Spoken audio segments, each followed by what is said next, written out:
Because we focused on the snake, we missed the scorpion.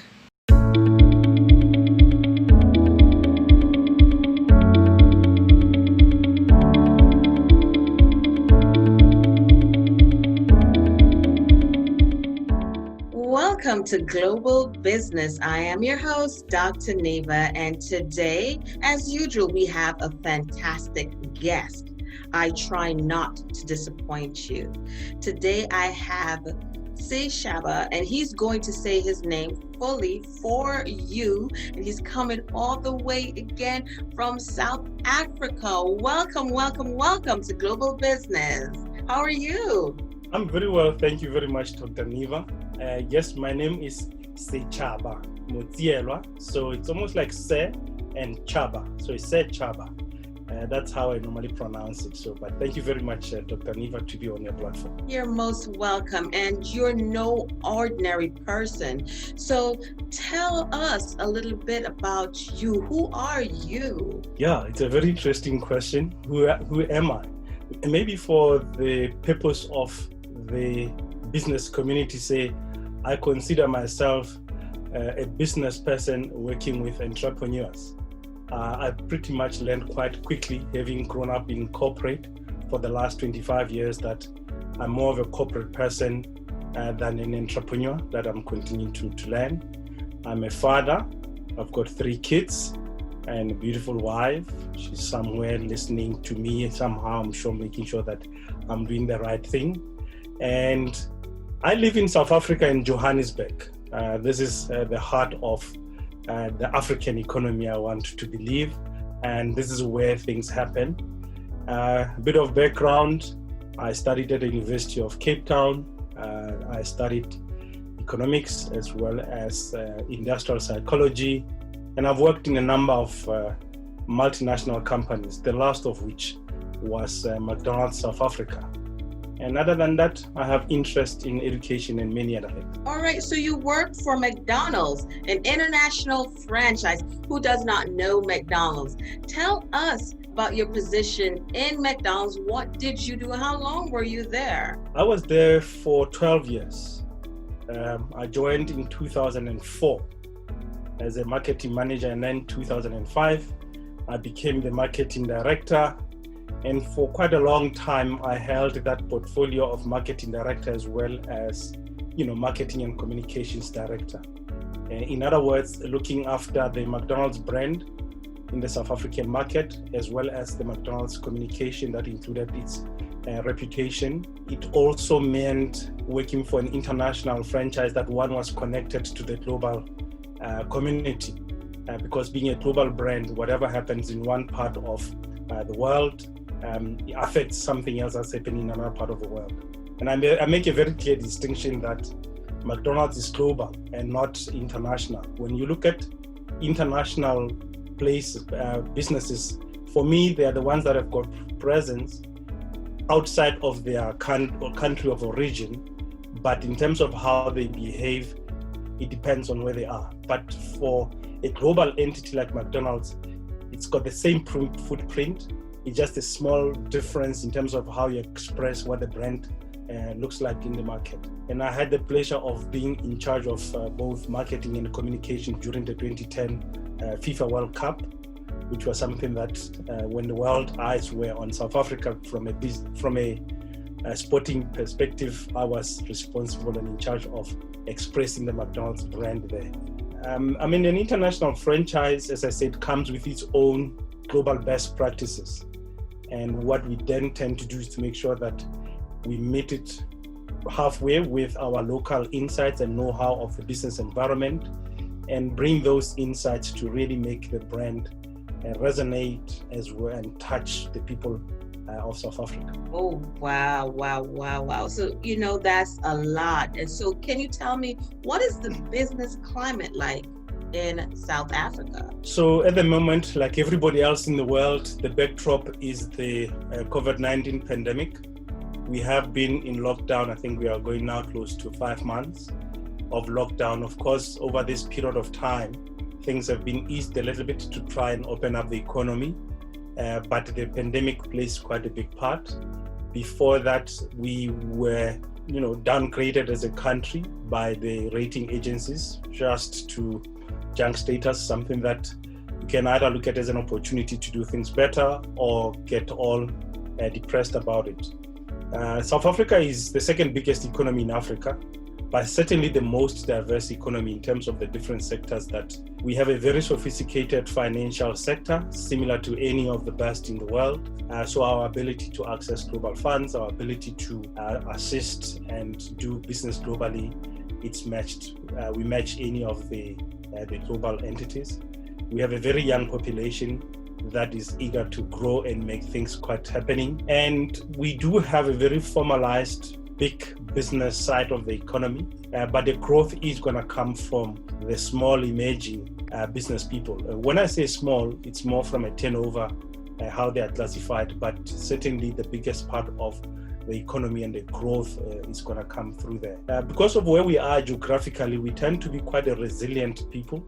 We always look at things half full, and we know that even with the global pandemic, strategically in the world, we occupy a special place where we are, and will always play a part either in Africa or in the rest of the world. So we continue to be quite optimistic about a prospect for the future. Thank you so much for sharing that. So how do we're going through turbulent times at the moment, the economy.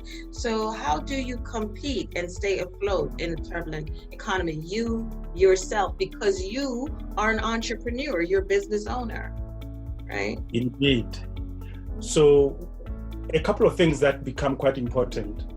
If one reads the context in which the business is happening, like I've just painted a picture around the pandemic and that as a context in which one operates, and you read that quite well, one really now realizes that you have to adjust. Like sailors, you cannot change the direction of the wind, but you can reset the sails to be able to continue the direction that you have gone through. One of the things that happened fast was to go digital versus being able to still see people face to face because social distancing, as well as the fact that we couldn't move given the control that government put in place. So one had to quickly adjust to digital platforms, the ability to continue to do business. So when things change, you must always change.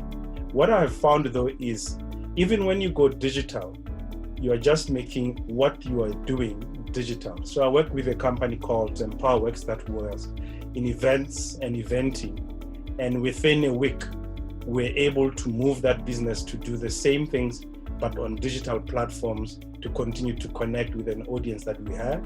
We still have to figure out what does that financial model look like, but that ability to change. We've had to focus even more on our customers and understand what they are going through, what they are looking for, and what they will expect to us in terms of packaging the solutions where it meets them. So being customer-centric becomes quite key.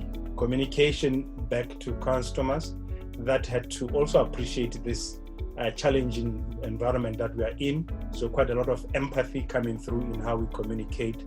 But as I said, being quite customer-focused and asking them even more around what can we do for you during this time. Well, I find it really, interesting that you worked with an events company during this time, right? Because that's one of the industry that really got hit, right? Indeed.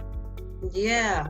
So how are they doing at the moment? With what, are they surviving? Are they moving along in the turbulence? Yeah, certainly. I think EmpowerWorks, what we managed to do, as I said, is take what will have typically happened in a venue online. So we facilitate digital conversations, and also later on we did a hybrid model as the lockdown restrictions eased, where we'll have minimum people at a venue on stage, of course observing the social distancing protocols, sanitizing, and just making sure people were there, but at the same time allowing people to participate through webinars. And in some of the intimate meetings, they were really all taken within Zoom, and everybody then had to just adjust to that. We did have some challenges, of course. Connectivity is not the same across the country. Some people will battle with connectivity, the cost of data, and we had to figure out how long can you hold a conversation before you start losing people because either the cost of data is too much or they don't have connectivity. And with figuring all that allowed us to really facilitate conversations, and we were able to facilitate quite a lot of conversations.